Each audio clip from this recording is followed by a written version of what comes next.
شروع اللہ کے نام سے جو نہایت مہربان اور رحم کرنے والا ہے۔ پھر اس نے ایک اور سامان کیا، یہاں تک کہ 2 دیواروں کے درمیان پہنچا تو دیکھتا ہے کہ اس طرف کچھ لوگ ہیں کہ بات کو سمجھ نہیں سکتے۔ ان لوگوں نے کہا کہ ذوالقرنین یاجوج اور ماجوج زمین میں فساد کرتے رہتے ہیں، بھلا اگر ہم آپ کے لیے خرچ کا انتظام کریں تو کیا آپ ہمارے اور ان کے درمیان ایک دیوار کھینچ دیں گے؟ ذوالقرنین نے کہا کہ خرچ کا جو ذریعہ اللہ نے مجھے بخشا ہے وہ بہت اچھا ہے، تو مجھے قوت بازو سے مدد دو، میں تمہارے اور ان کے درمیان ایک مضبوط اوٹ بنا دوں گا۔ تو تم لوہے کے بڑے بڑے تختے لاؤ۔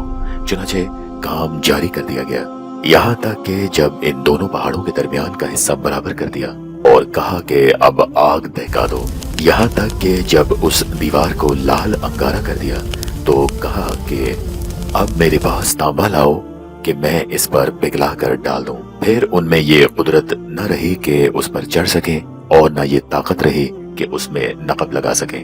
بولا کہ یہ میرے پروردگار کی مہربانی ہے، جب میرے پروردگار کے وعدے کا وقت آن پہنچے گا تو اس کو ہموار کر دے گا، اور میرے پروردگار کا وعدہ سچا ہے، اور اس روز ہم ان کو چھوڑ دیں گے کہ روئے زمین پر پھیل کر ایک دوسرے میں گھس جائیں گے، اور سور پھونکا جائے گا تو ہم سب کو جمع کر لیں گے، اور اس روز جہنم کو کافروں کے سامنے لائیں گے جن کی آنکھیں میری یاد سے پردے میں تھیں اور وہ سننے کی طاقت نہیں رکھتے تھے۔ کیا کافر یہ خیال کرتے ہیں کہ وہ ہمارے بندوں کو ہمارے سوا اپنا کارساز بنائیں گے تو ہم خفا نہیں ہوں گے؟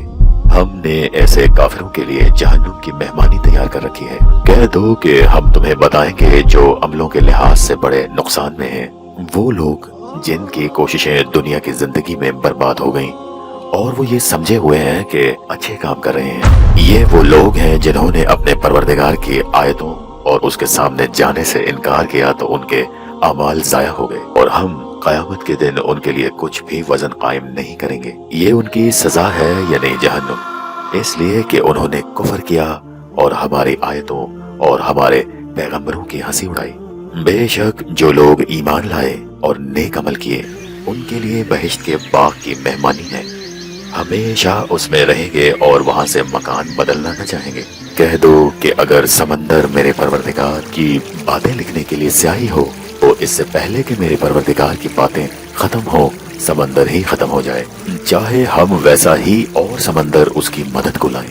کہہ دو کہ میں تمہاری طرح کا ایک بشر ہوں، البتہ میری طرف وہی آتی ہے کہ تمہارا معبود وہی ایک معبود ہے۔ تو جو شخص اپنے پروردگار سے ملنے کی امید رکھے چاہیے کہ عمل نیک کرے اور اپنے پروردگار کی عبادت میں کسی کو شریک نہ بنائے۔